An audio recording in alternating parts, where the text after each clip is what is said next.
Efesios capítulo 2, desde el versículo 1 hasta el versículo 10.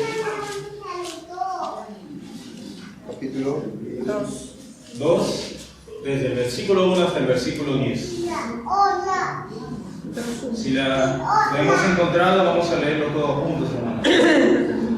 Dice así: y Él os dio vida a vosotros cuando estabais muertos en vuestros delitos y pecados, en los cuales anduvisteis en otro tiempo, siguiendo la corriente de este mundo, conforme al príncipe de la potestad del aire, el espíritu que ahora opera en los hijos de desobediencia, entre los cuales también nosotros vivimos en otro tiempo en los deseos de nuestra carne, haciendo la voluntad de la carne y de los pensamientos, y éramos por naturaleza hijos de ira, lo mismo que los demás. Pero Dios, que es rico en misericordia, por su gran amor con que nos amó, aun estando nosotros muertos en pecados, nos dio vida juntamente con Cristo, por gracia sois salvos, y juntamente con Él nos resucitó, y asimismo nos hizo sentar en los lugares celestiales con Cristo Jesús, para mostrar en los siglos venideros las abundantes riquezas de su gracia y su bondad para con nosotros en Cristo Jesús.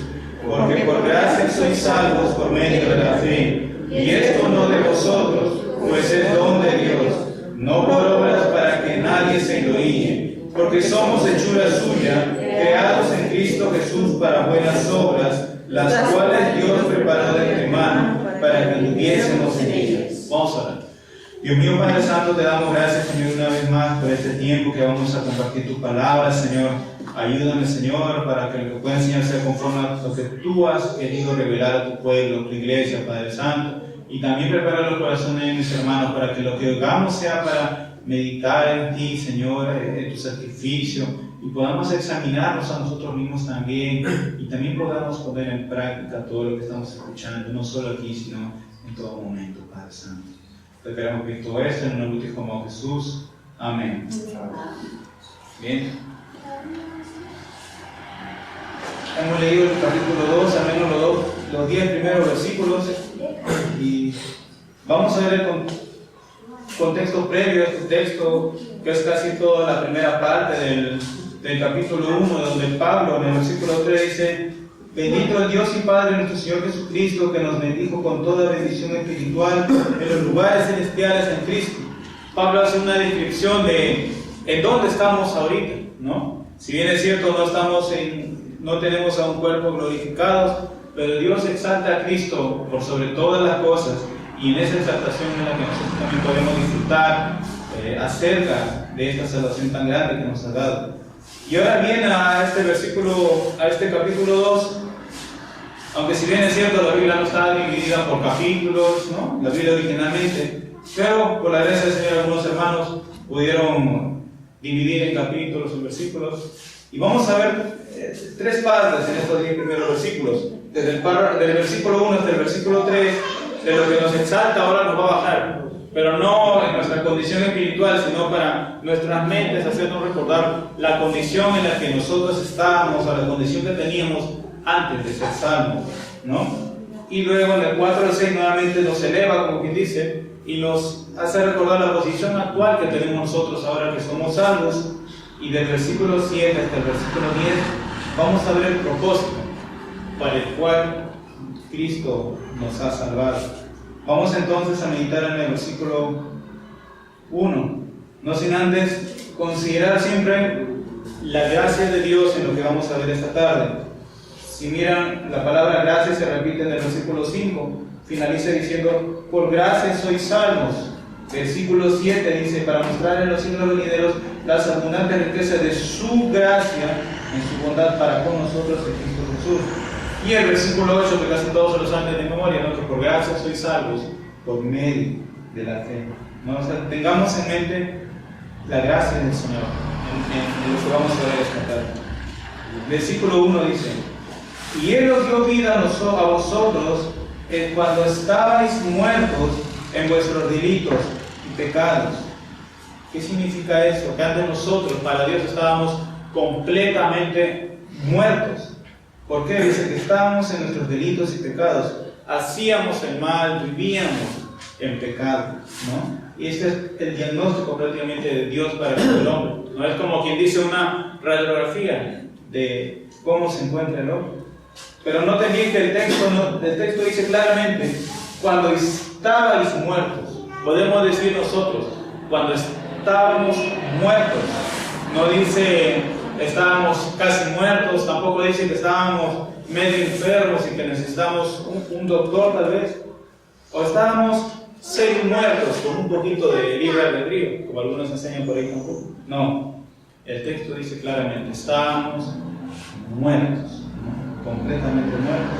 ¿Por qué digo esto? Porque quizá en el pasado o quizá hasta el día de hoy tengamos alguna idea equivocada, cuando hemos escuchado tal vez un sermón parecido a este, estábamos muertos, sí, pero el hombre de todas maneras necesitaba hacerle o darle una ayudadita a Dios, ¿no? Para tener vida espiritual. Y aunque ya lo hemos expuesto, no voy a recalcar eso acerca del libre albedrío, ¿no? La Biblia dice claramente que estábamos muertos. Humanamente hablando, por ejemplo, cuando una persona muere físicamente y va a la morgue, va a reconocer a su fallecido, una persona, ¿por qué va a la morgue? Porque está muerta, no está semi-muerta ni media muerta, porque la muerte no se puede categorizar. Si una persona está muerta espiritualmente, está muerta. No tenemos que ir más allá o pensar algo más de lo que nos diga la Escritura. La Escritura dice claramente que estábamos muertos. ¿Y lo padre de esta aclaración? Pero el texto, ya puede decirme, hermano, yo ya sé eso, ya que estamos muertos espiritualmente, no tiene que recordarme, lo creemos eso, ¿no? Pero quizá lo creemos, pero no lo entendemos tan bien. Porque estar muerto no significa, quizá alguno piense que ahora que soy cristiano, porque peco, nuevamente estoy muerto espiritualmente. No, eso es imposible, hermano. Nosotros que hemos recibido vida espiritual, ya no podemos estar muertos espiritualmente. No significa que nosotros nos convertimos en muertos cada vez que pecamos, ¿no? Recordemos que esa es la condición del estado en el que estábamos antes, ¿no? Ahora estamos en una nueva condición en la que cada vez que pecamos, no es porque seamos esclavos del pecado, de nuestros delitos y pecados, sino porque, no porque practiquemos el pecado, sino porque caemos en pecado. Y para eso Dios nos da la gracia y el consuelo de poder arrepentirnos, ¿no? Y confesar nuestros pecados en oración. Entonces, ¿por qué estábamos muertos? Alguien quizá yo estaba muerto espiritualmente porque a los 5 años dije una mentira y de esa vez estoy muerto espiritualmente. No, hermanos. El hombre está muerto espiritualmente desde el vientre de su madre. O también, como otro texto dice, desde que nace. Quizá desde la juventud. Pero más que todo desde el vientre de su madre, desde que nace. Está muerto. Dice David, el salmista, dice que en pecado me concibió mi madre, ¿no? Reconocía el estado de su condición, mejor dicho, su condición espiritual, del pecado original. Y el pecado original tiene que ver con Adán. Tenemos que ir a sus orígenes. Por causa del pecado de Adán y la caída del hombre es que nosotros hemos heredado el pecado, hemos heredado la muerte espiritual. Ese es el origen, no es porque quizá mentimos a los 5 años o quizá a los 8 años nos quedamos con la vuelta de nuestros padres, no. Desde que la persona nace, ya está completamente muerta espiritualmente, ¿no? Pero bueno, ¿cómo es eso? Si yo tengo un vecino que está vivo, yo lo veo respirando, va a jugar su pelota y está tranquilamente. Entonces, cuando hablamos de estar muertos, siempre tiene que ver con el plano espiritual. Si hasta aquí hemos entendido el Evangelio, ya tenemos que hacer esa diferencia, esa salvedad. Se refiere a la condición espiritual del hombre. El hombre natural, el que no conoce al Señor, está muerto espiritualmente. Y el que ha nacido de nuevo, el que ha creído en el Evangelio, esa persona está viva espiritualmente, ¿no? Cuando dice Cristo, he venido para que tengan vida en abundancia, vida espiritual, vida eterna, ¿no? Se podría decir que los hombres son como zombies, ¿no? Como alguien ha visto quizá en el pasado, ¿no? Los muertos vivientes, ¿no? Como personas están caminando, tú los ves, pero están muertos, ¿no? Por así decirlo, el hombre es así. Quizás nosotros los veamos físicamente bien, quizás personas robustas, pero si lo viéramos espiritualmente, en realidad están completamente muertos, totalmente muertos, ¿no? Y esa es la condición en la que cada uno de nosotros nos encontramos antes de conocer el Evangelio, antes de experimentar la gracia de Dios en nuestra vida, ¿no? Éramos un cadáver, ¿no? Que no veía ni oía las cosas espirituales. Por eso es que en el pasado, antes de nuestra conversión, cuando veíamos a la Biblia, no entendíamos nada. Quizás hasta sabíamos muchos textos de memoria, pero no entendíamos nada. Y hay muchos incluso dentro del catolicismo hay teólogos, tienen sus teólogos, que se conocen mucha Biblia, quizás mucha más que nosotros, pero no la entienden ni la interpretan a su manera, ¿no? Pero esa era la condición entonces, ¿no? Estábamos muertos espiritualmente, ¿no?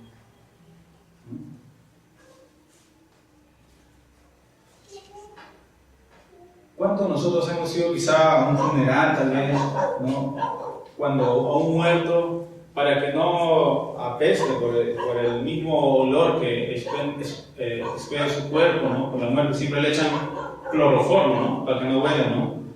Aunque en el morgue no sé si harán lo mismo, ¿no? Pero una persona que está muerta huele terriblemente horrible, ¿no? Y ahora imagínense que no le pusieran cloroformo. Una persona muere, está 3 días ahí, expandería un olor sumamente terrible, más aún si supongamos estar con las puertas cerradas, ¿no? Olería horrible. Entonces, cuando hacemos una descripción de que estamos muertos en nuestros delitos y pecados, imagínense ahora eso en el plano espiritual, ¿no? Físicamente, quizá una persona huele mal, quizá cuando no se baña, pero si lo viéramos en su condición espiritual y solamente oliéramos su condición espiritual, olería horrible, por causa de su pecado. Igual no podemos, quizá haciendo esta pequeña analogía, entender cuán grave es el pecado del hombre, cuán terrible es que una persona esté muerta en sus delitos y pecados, cuán lamentable también es la situación del hombre que no conoce al Señor, ¿no? Y por eso se menciona la gracia, está en 3 veces en estos 10 versículos, aunque se menciona más de 10 veces en toda la carta, para poder entender de dónde el Señor nos ha rescatado a nosotros y poder deleitarnos, ¿no?, en la gracia del Señor, ¿no? Y he hecho esta aclaración acerca de la muerte por lo mismo que nosotros quizás hayamos tenido ideas equivocadas. Aún el mundo, hermanos, nos hace creer de distintas maneras de que el hombre no es malo, el hombre no está muerto en sus delitos y pecados, ¿no? Porque a razón de que el hombre está muerto en sus delitos y pecados es que el hombre es malo, ¿no? Por ejemplo, en un programa de televisión, una persona hace donación y la animadora dice: esta persona es de buen corazón, dice, hace resaltar de que tal persona es buena porque hace, justo ahorita hemos leído el párrafo de las buenas obras, ¿no? Creer algunas cosas que el hombre hace creyendo que son buenas obras, ¿no? Pero no detallan de que el hombre está muerto en sus delitos y pecados, ¿no? Incluso la misma psicología, quizás lo que en el ambiente de un colegio o centro de estudios, dice no, que el hombre peca no porque está muerto espiritualmente, sino porque el entorno que lo rodea ha influido sobre él. Y eso es falso. De alguna manera es verdad que el entorno que lo rodea influye para que algún pecado se desarrolle en la persona, pero no es por el entorno, sino porque el estado del hombre está muerto espiritualmente, ¿no?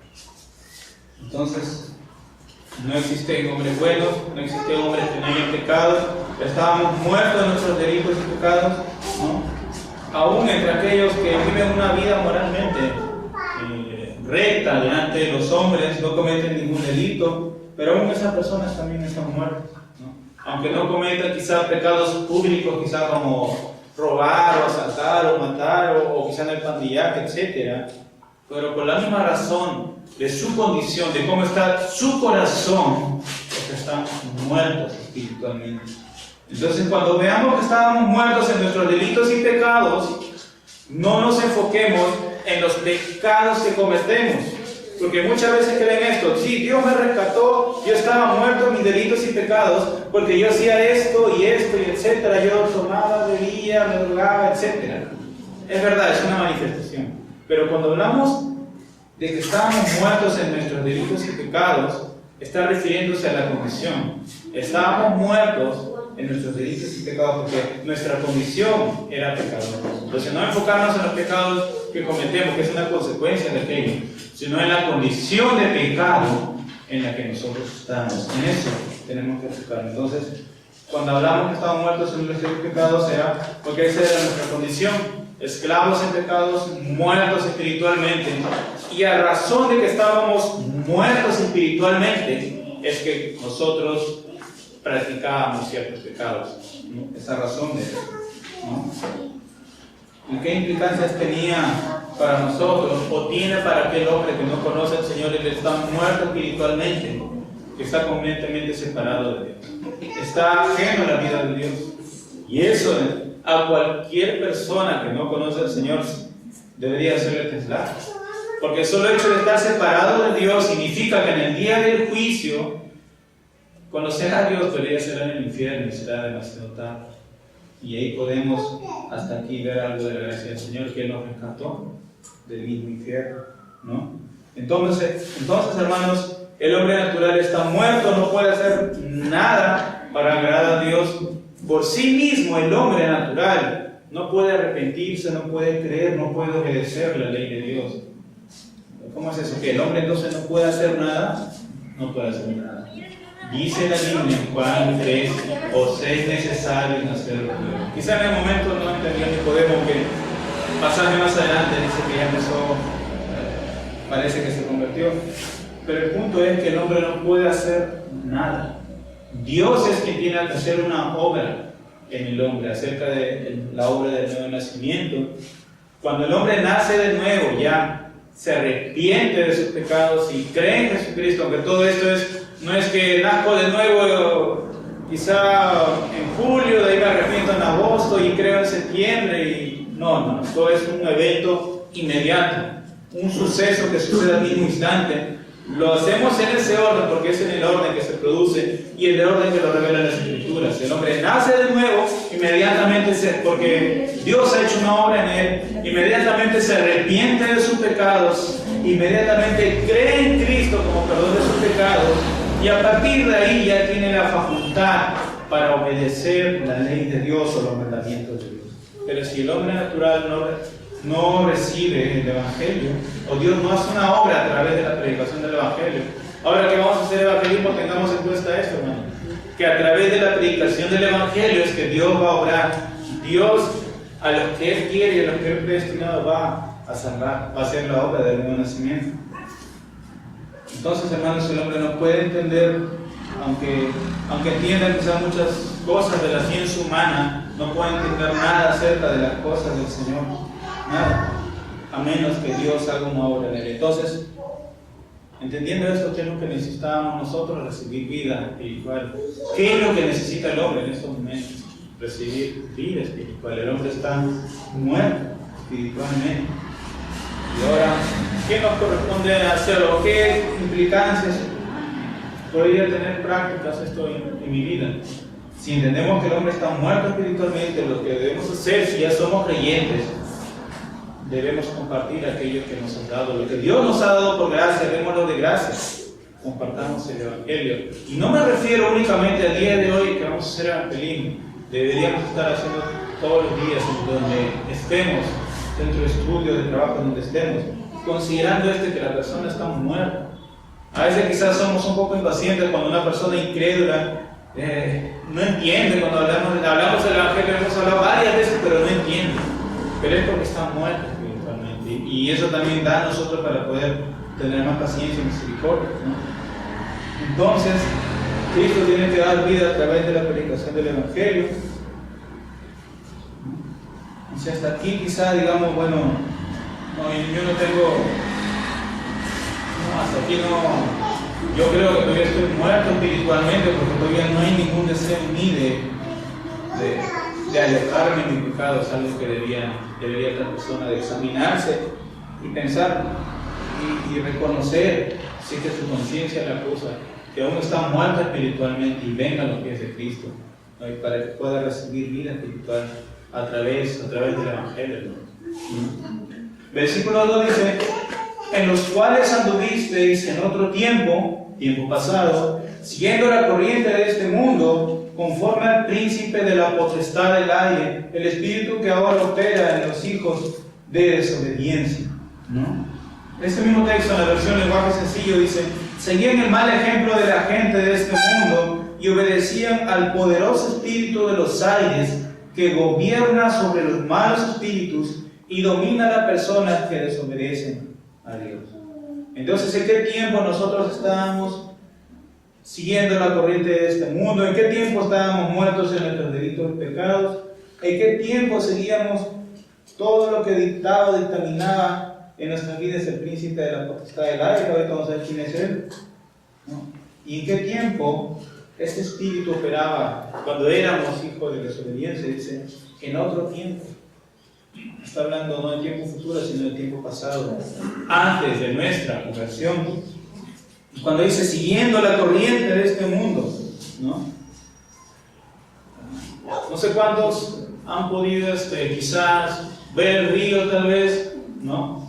Quizás, por ejemplo, cuando una persona está en la playa, puede al momento de nadar dejarse o no dejarse llevar por las olas, ¿no? Si se pone un poco más a la orilla, obviamente no se lo lleva, pero si se mete más adentro, la arena va a hacer que la persona se vaya. Pero en un río no hay, digamos, la suficiente orilla que hay en una playa. En un río tú te metes y por más que tú intentes ponerte a resguardo, siempre la corriente te va a llevar aunque tú no quieras,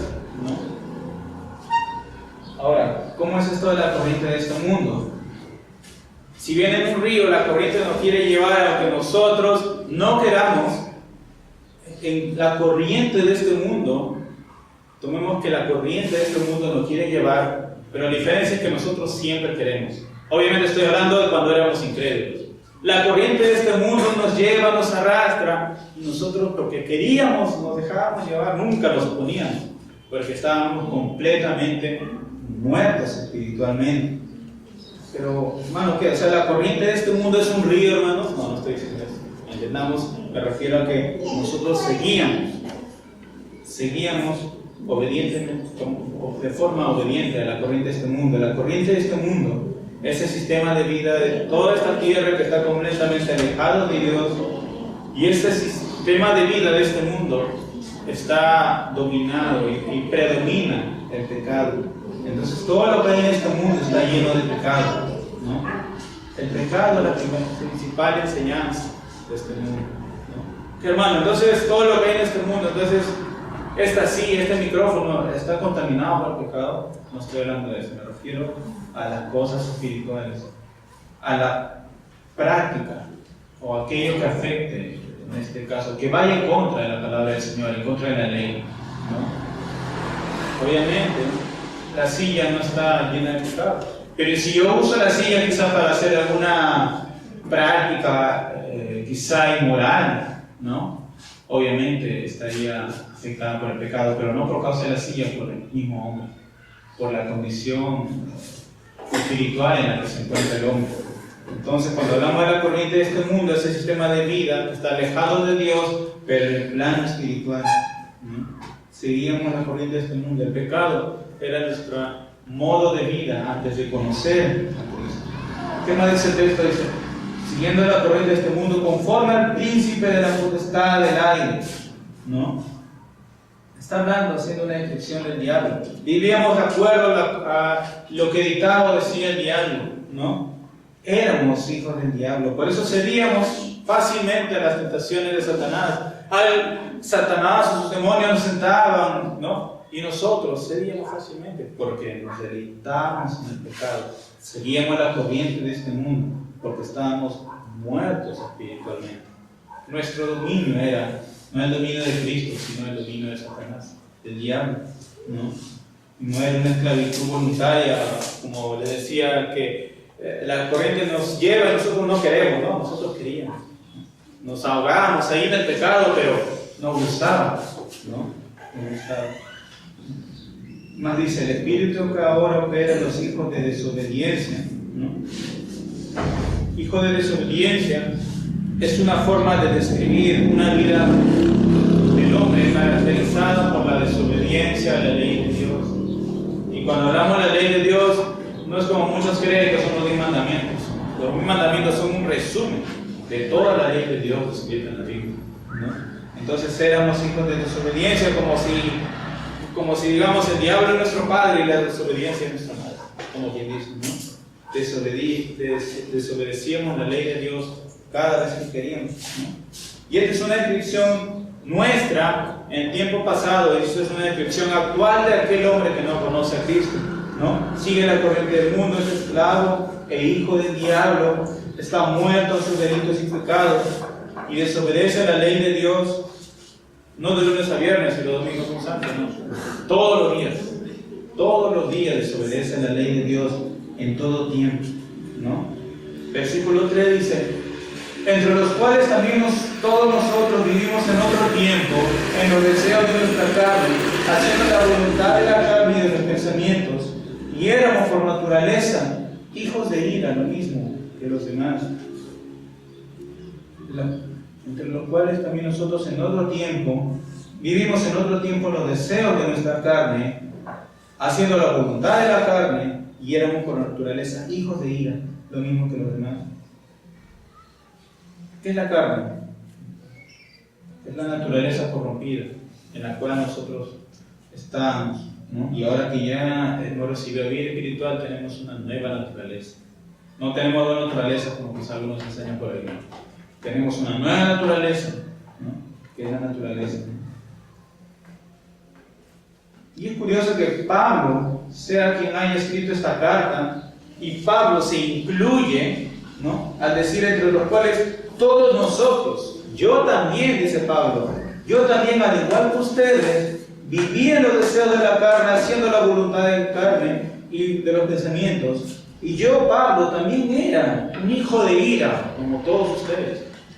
Wow, pero hermano, ¿cómo puede decir eso Pablo? Si Pablo nunca se escuchó que Pablo haya estado viviendo una vida inmoral, no se dice que Pablo haya sido un delincuente. Pablo pertenecía a una religión de los fariseos, aún con todo el error de la doctrina de los fariseos, pero no andaba en la cabra, hermano, él no era un inmoral, ¿no? Alguien podría decir tal vez eso, pero entendamos esto. Así como le dije que cuando estábamos muertos en nuestros delitos y pecados, no se refiere a los pecados que cometíamos antes, se refiere a la condición de pecado en la que estábamos. Y como consecuencia de esa condición en la que cometíamos una serie de pecados, ¿no? Algunos cometen pecados que son visibles solamente a la vista de los hombres, otros cometen pecados quizá no tan visibles, aquellos que están en el moralismo, ¿no? Y algunos quizá otros en el pecado de la religiosidad, que sea en una religión tal vez falsa, pero está viviendo ahí, pero como está en su corazón, ¿no? Entonces Pablo también dice lo mismo, ¿no? Él también andaba en la carne, vivía en otro tiempo en los deseos de su carne, haciendo la voluntad de su carne y de los pensamientos, y era por naturaleza hijo de ira. Él no había sido un asesino ni un fornicario, pero se identificaba con esta descripción, porque él andaba en la carne, porque la carne era una condición, no de sus pecados que iba cometiendo, sino una condición de su naturaleza, ¿no? Por eso él también se incluía, aunque él quizá haya vivido una vida moral delante de los hombres, pero él se incluía ahí porque él también vivía en la carne, ¿no? Permítame Romanos capítulo 8, versículo 7.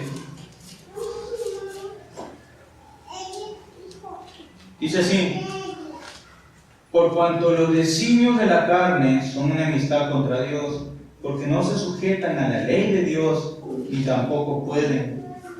Entonces Pablo andaba en otro tiempo los deseos de su carne, hacía la voluntad de su carne. En otras palabras, no cumplía la ley de Dios. Pero si Pablo estaba en la religión de los fariseos, y los fariseos cumplían la ley de Dios, alguien podría decir tal vez eso. Hasta lo que estamos viendo en Mateo hemos visto que ellos cumplían la ley de Dios a su manera. En otras palabras, no la cumplían. Cumplían a su manera, de forma equivocada, distorsionada, y Jesucristo justamente en el sermón del monte les corrige acerca de su práctica equivocada de la ley de Dios, basada en conocimiento o entendimiento equivocado. Entonces Pablo también dice que andaba en los deseos de su carne, vivía en la voluntad de su carne, y él cumplía equivocadamente la ley de Dios. pero estaban muertos espiritualmente. Quizá una persona tal vez, o quizás en el pasado si hemos salido del catolicismo, de otra religión, quizás decíamos, no, estábamos ahí leyendo nuestra Biblia, cantando, orando, y muchas cosas más, pero no entendíamos que estábamos muertos en nuestros delitos y pecados, y cumplíamos, o pretendíamos cumplir los mandamientos de Dios, pero de una forma equivocada, por estar en una falsa religión, igual que los fariseos, igual que Pablo, igual que cualquier persona o hombre natural que se encuentre dentro de una falsa religión, ¿no? Porque el moralismo, hermanos, nunca va a poder salvar a una persona del infierno. Spurgeon decía que el moralismo te va a salvar de la cárcel, pero nunca del infierno. Y es verdad, al menos viendo este texto me recuerdo eso. Y ese es el cuidado, ¿no? Porque dice que lo que hemos leído, Romanos 8:7, dice que los designios de la carne son enemistad contra Dios. Entonces el que anda en la carne es enemigo de Dios. Solo hay dos tipos de personas en este mundo. Obviamente, no los que están muertos espiritualmente, los que reciben vida. Pero considerando este texto, los enemigos de Dios y los que son amigos de Dios, ¿no?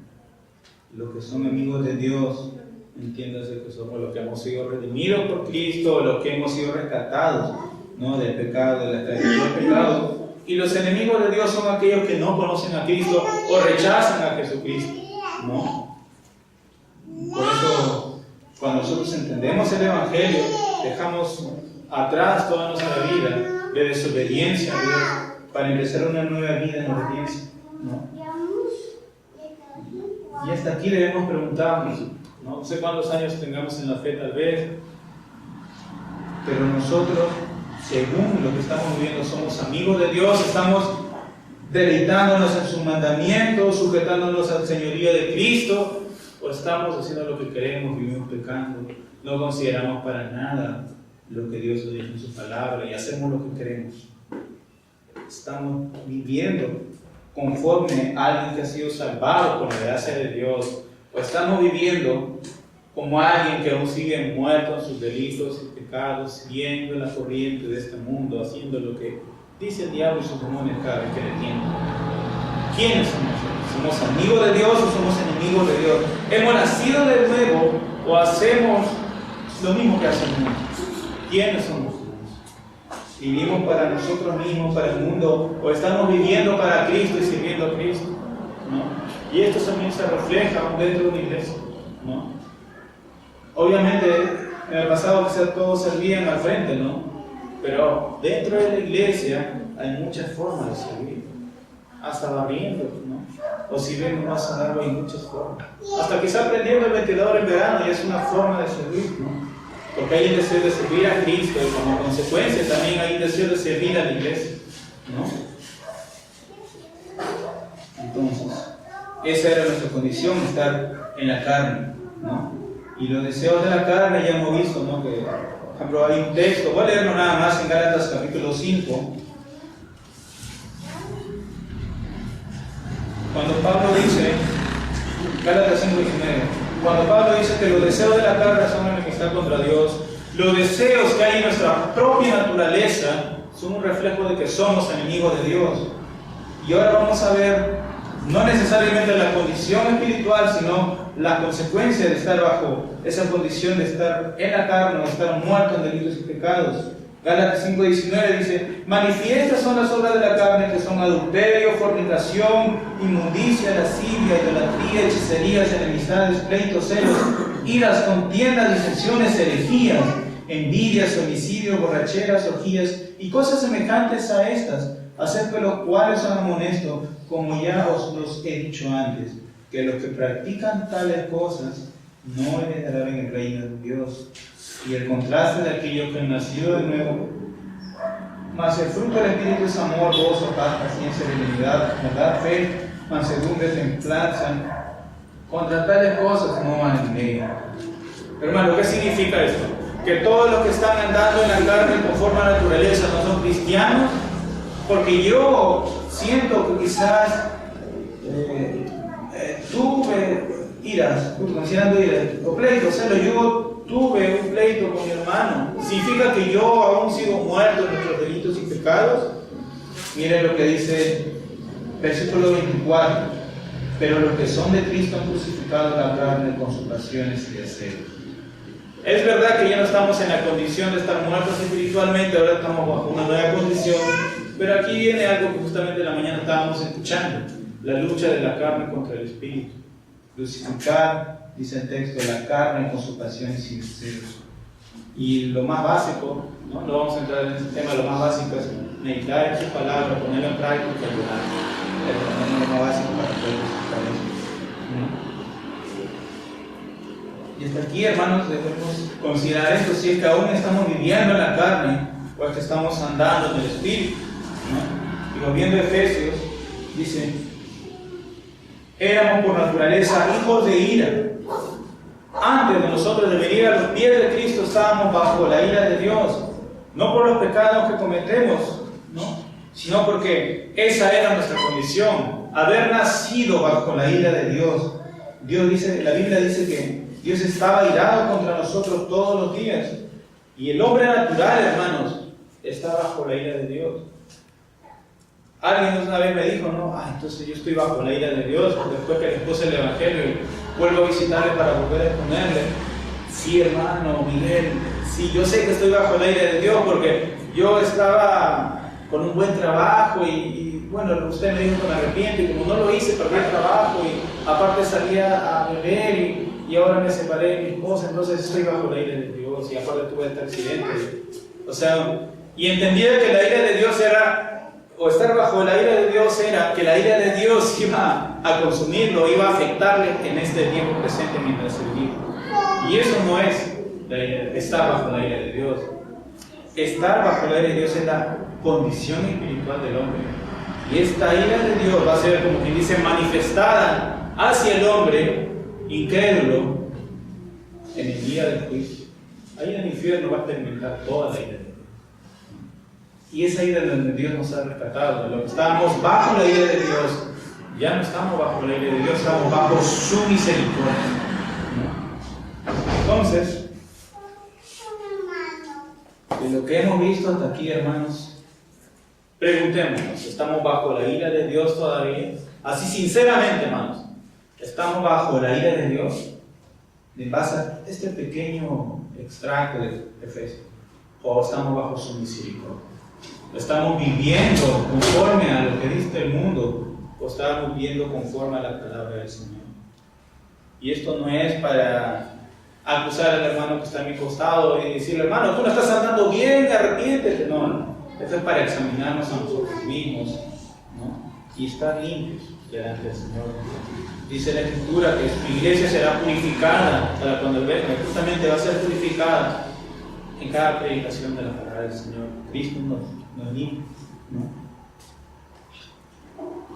Entonces, hasta aquí, hermanos, hemos visto la condición de la que el Señor nos ha rescatado. Y ahora vamos a ver desde el versículo 4 hacia adelante, hasta donde nos alcance el tiempo, vamos a ver la condición actual de la que nosotros estamos. Quizá ya no nos vamos a sentir incómodos de lo que hemos oído hace un momento. Ahora vamos a ver la posición actual de la que estamos.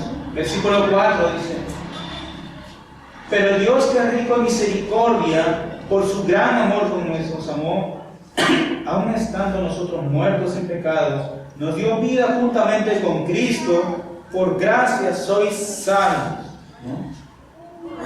Entonces, dice que Dios es rico en misericordia, por su gran amor con que nos amó. Por gracia somos salvos, finaliza el texto. Entonces hemos sido salvados obviamente por gracia, y también consideremos que hemos sido salvados por su misericordia y por su gran amor. No porque Dios vio algo bueno en nosotros, no porque Dios vio que quizá yo viví una vida tranquila, no le hacía daño a nadie, entonces Dios quiso salvarme, no. Dios nos salvó por pura gracia. Pablo era el actor intelectual de muchas muertes, era un asesino, ¿no? Pero Dios nos salvó a él por gracia. Y podemos decir, Lutero, por ejemplo, él estaba dentro de una falsa religión, ¿no? Tenía un concepto equivocado acerca de Cristo, pero Dios nos salvó a él por gracia. A nosotros igual, quizá, no sé cuál haya sido tu vida, ¿no? Antes de conocer a Cristo, Pero Dios te salvó a ti por gracia, no por algo que tú hayas hecho, sino por pura gracia. Y el canal, como quien dice, o por medio de la fe, ¿no? Entonces Dios nos salvó por gracia, por su misericordia y por su amor, ¿no? Imagínense que eso no hubiera ocurrido, que nadie de nosotros hubiera experimentado lo que es la ley de Dios, ¿no? Y nos hubiera pagado a nosotros conforme a nuestros pecados. Imagínense lo terrible que sería. No en este mundo quizás, no en este mundo obviamente, pero sí en el infierno, ¿no? El Salmos, voy a leerlo nada más, por una cuestión de tiempo. Salmos 103:10 dice: no ha hecho con nosotros conforme a nuestras iniquidades, ni nos ha pagado conforme a nuestros pecados. Y gracias a Dios por eso, que no nos ha dado conforme a lo que nosotros merecemos. Lo que merecíamos ciertamente era el infierno y la ira de Dios, ¿no? Y considerando esto, que no nos ha dado conforme a lo que merecíamos, sino que nos ha dado lo contrario, su misericordia y su amor. Pero hermano, entonces que así, por gracia, gratis, o sea, no hay que hacer nada. No, solamente creer, porque es por medio de la fe. Y porque toda esa ira que nosotros merecíamos, como dice el Salmo, no nos ha dado conforme a nuestras iniquidades. Porque toda esa ira fue derramada sobre el Hijo. Cristo es quien carga toda la ira del Padre, la ira que nosotros merecíamos. Entonces ya no estamos nosotros bajo la ira de Dios, porque Cristo en la cruz ya cargó toda la ira que nosotros merecíamos. Ya no estábamos esclavos o no estamos muertos en nuestros delitos y pecados, porque Cristo cargó en la cruz todos nuestros pecados para salvarnos, ¿no? Entonces Cristo carga nuestros pecados en la cruz, recibe toda la ira del Padre, y eso debería hacernos temblar. Imaginémonos por un momento que la ira del Padre hubiera sido por nosotros. No hubiésemos durado ni un segundo vivos. Pero Cristo la recibe, y Él era el único que tenía la facultad para poder cargar y recibir y soportar toda la ira del Padre, porque Él era Dios. Él era Hijo de Dios y también Él era Dios, ¿no? El Hijo es muerto por el Padre, todo para salvarnos. Podemos entender hasta aquí algo de lo que viene sobre la gracia de Dios, ¿no? ¿Y qué nos corresponde a nosotros? Arrepentirnos y creer en su Hijo, en su sacrificio perfecto, ¿no? Entender, al menos, esto es lo más básico del Evangelio, hermanos. A estas alturas deberíamos entenderlo, ¿no? Que Cristo muere en la cruz, recibe la ira de Dios y resucita por nosotros.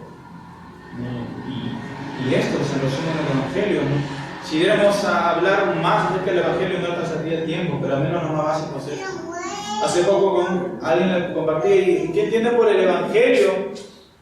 Y no me da una respuesta bíblica, razonablemente bíblica, ¿no? Entendía que el Evangelio era ir a la iglesia, cargar una Biblia, orar, pero hasta el momento de esa conversación no entendía que era el Evangelio, ¿no? Y eso causaba esta preocupación en mí. ¿Y qué me dice el texto? Dice: pero Dios, que es rico en misericordia y con su gran amor con que nos amó. Y este texto también ha sido sacado de contexto, porque, bueno, ni siquiera un texto, sino un medio texto, ¿no? Dice: por su gran amor con que nos amó. Entonces yo he escuchado a algunos predicadores que dicen esto. Perdón.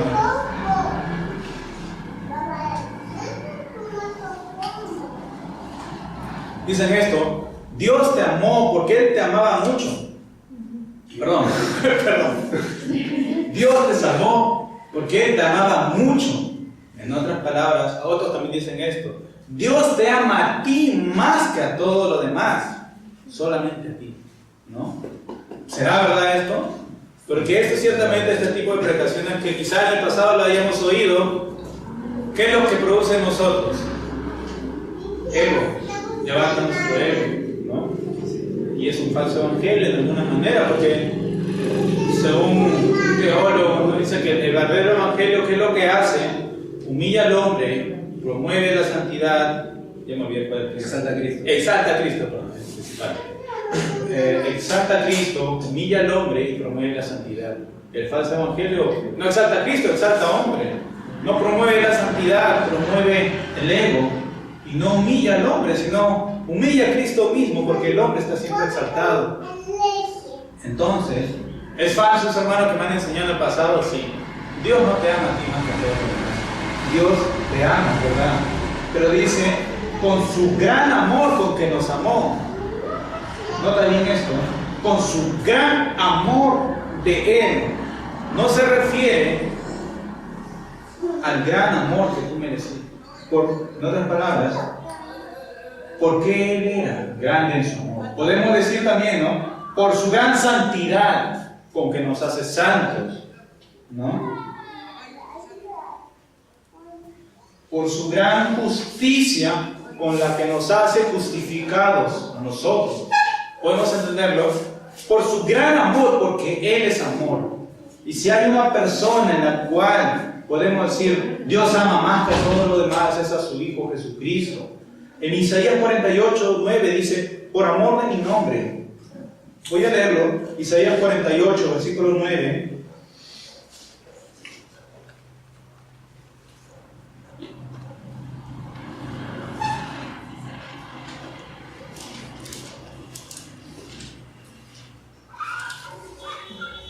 Dice así, 48, 9 y 10 al 11, dice, por amor de mi nombre, diferiré mi ira, y para alabanza mía la reprimiré para no destruirme. He aquí te he purificado, y no como a planta te he escogido en norma de aflicción.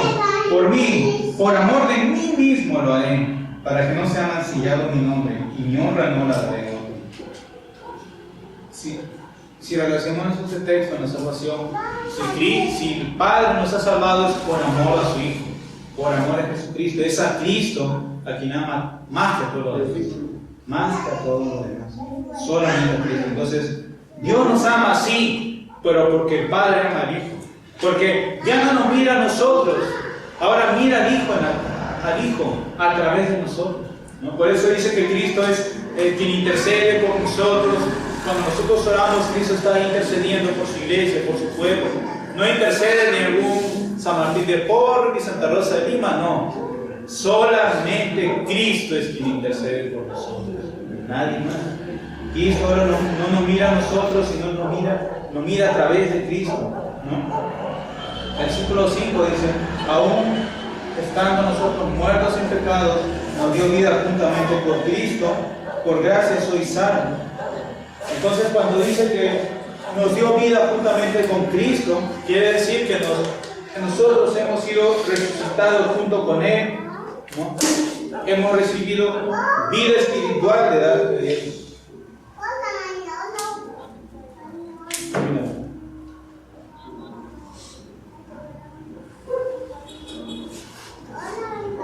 Versículo 6 dice, y juntamente con Él nos resucitó, y asimismo nos hizo sentar en los lugares celestiales con Cristo Jesús. Entonces hemos sido resucitados con Cristo y también nuestra relación con el pecado ha cambiado. De lo que antes hacíamos, o mejor dicho, amamos el pecado, ahora ya no. Ahora hay un aborrecimiento en el pecado, ¿no? Y cuando hablo de un aborrecimiento del pecado, algunos creen esto, que aborrecer el pecado significa, porque yo veo a alguien pecar o que alguien que no está actuando bien, yo aborrezco lo que él hace. En parte podría ser una reacción, ¿no? Piadosa. Pero cuando hablamos de aborrecer el pecado, no significa que yo voy a aborrecer necesariamente el pecado que otra persona comete, incluso aunque sea mi hermano en la fe. Aborrecer el pecado es aborrecer el pecado en mí mismo, el pecado que yo cometo, ¿no? Porque muchas veces entendemos mal ese punto. Es aborrecer el pecado en el que yo caigo. Y después de caer en ese pecado va a haber un dolor y va a haber, si es que el Espíritu Santo está obrando para evitar volver a cometer ese pecado, ¿no? Eso es aborrecer el pecado. Y hemos sido sentados juntamente con Cristo en los lugares celestiales, ¿no? Pero hermano, ¿cómo es eso que hemos sido sentados en lugares celestiales con Cristo Jesús? Si en este momento estoy sentado acá en esta banca, ¿cómo es eso, hermano? Sentado en lugares celestiales. Considerando que Pablo escribió la palabra de Dios inspirado por el Espíritu Santo, y considerando también que Dios no es afectado por el tiempo, a diferencia de nosotros, ¿no? Que tenemos que experimentar pasado, presente y futuro. Para Dios, que vive en un eterno, por así decirlo, presente, aunque no está siendo afectado por el tiempo, obviamente, pero dice que nos hizo sentar en lugares celestiales, porque para Dios nosotros ya estamos sentados juntos con Cristo. Experimentalmente, nosotros siendo afectados por el tiempo no lo vemos así, pero en el futuro para nosotros sí vamos a estar en el cielo junto con Cristo, ¿no? Pero para Dios ya es así, ¿no? Porque Él vive en la eternidad, ¿no? Y no nosotros no. Y daría lugar para explicar más acerca de esto, pero no daría tiempo. Y versículo 7 dice: para mostrar en los siglos venideros las abundantes riquezas de su gracia y su bondad para con nosotros en Cristo Jesús. Versículo 7 dice: ¿para qué? Para mostrar en los siglos venideros las abundantes riquezas de su bondad para con nosotros en Cristo Jesús. Para mostrar la riqueza de su gracia, ¿no? Entonces Dios nos salvó, en otras palabras, para darle la gloria. Para darle la gloria solamente a Él. Una vez alguien dijo, no, pero ¿qué? Si Dios nos salvó para darle la gloria solamente a Él, entonces tu Dios, el Dios de los cristianos, es un Dios egoísta. ¿Cómo va a decir que va a salvar a los hombres, incluso a pecadores, para que le den la gloria?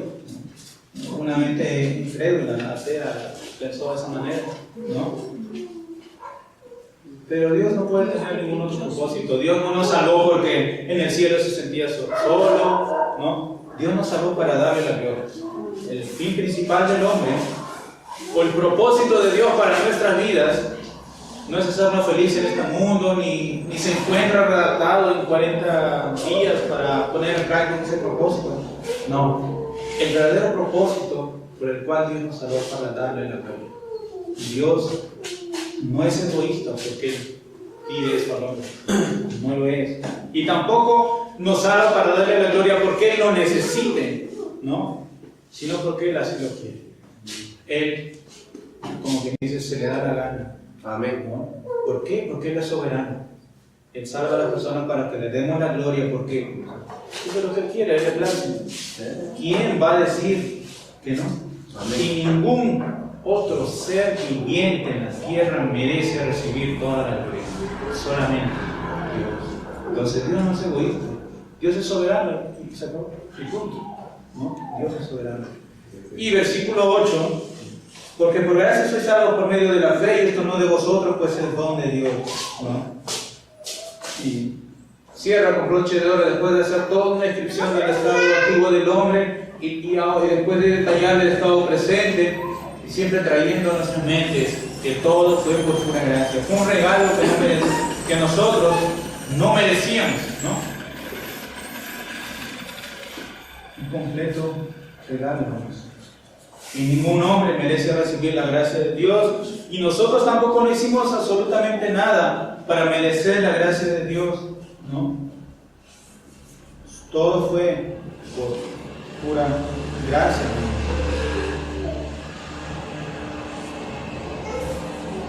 ¿Y qué más dice? Por medio de la fe, ¿no?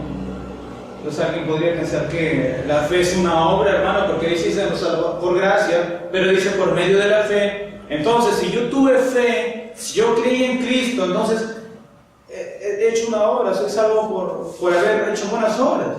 No, hermanos, la fe no es una obra, es un acto que es producido por Dios.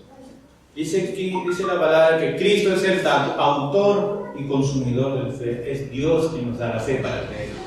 Entonces somos salvos por medio de la fe. La fe no es una obra, sino un acto producido por Dios. Pero consideremos esto, porque algunos dicen esto: somos salvos por la fe. En alguna manera podría ser verdad, pero la Biblia dice que somos por gracia, somos salvos por medio de la fe. La fe es como quien dice el canal o el medio por el cual somos justificados. O imagínense que nosotros somos salvos por creer y no por gracia. ¿Se dan cuenta del error que habría al decir eso? Entonces somos salvos por gracia, por un término bíblico 100% correcto, es decir, que somos salvos por gracia, por medio de la fe. Ese es un término correcto. No estoy jugando las intenciones cuando la persona dice somos salvos por fe. Sí, en parte es verdad, pero la forma correcta es esa, que somos salvos por gracia, por medio de la fe. Porque nuestra fe no nos salva, es Cristo quien nos salva, por gracia, ¿no? Nuestra fe no es autor de la salvación, es Cristo el autor de la salvación, el autor y consumidor de nuestra fe, ¿no?